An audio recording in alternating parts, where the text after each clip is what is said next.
if Moses is truly the author of the book of Deuteronomy, how did he then write about his death in Deuteronomy chapter 34, verses 4 to 6?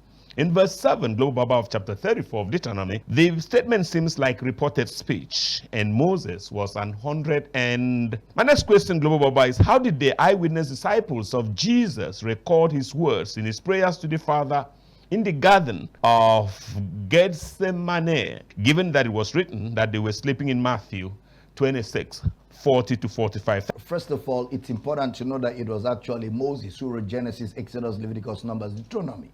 How do we know that? Jesus said it. Jesus said, if you had believed Moses, you would have believed me, for he wrote of me.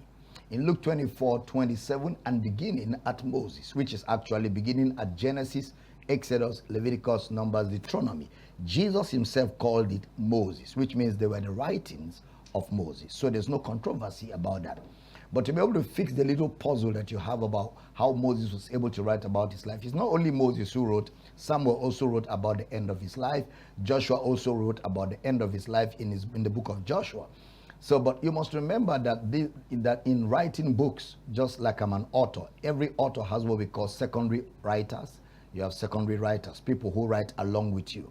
So Moses was not just writing alone. He had secondary writers with him, who wrote with him.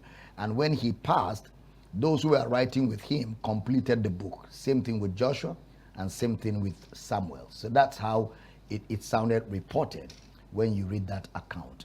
Now, coming to the life of Jesus, remember Matthew, Mark, Luke, and John, the four Gospels, are all eyewitness accounts. That's what Matthew saw. That's what Matthew heard. That's what Matthew experienced, both from Jesus, from the disciples, from those that were with Jesus. There are some accounts of Jesus that were given by Mary to those writers. Some were given by the disciples. Some were direct by the encounter that these writers had with the people that were there. So it was based on that the writers were able to write and report what they heard or what they were told by those who were there, by those who heard. Somebody can sleep, but can also wake up and pick snippets of what somebody is saying, and it depends on how deep you sleep. There are people who are sleeping, but they're hearing everything going on in the room. And for them to have reported that was the fact that they heard it from the lips of Jesus. That's why they were able to report it to the writers.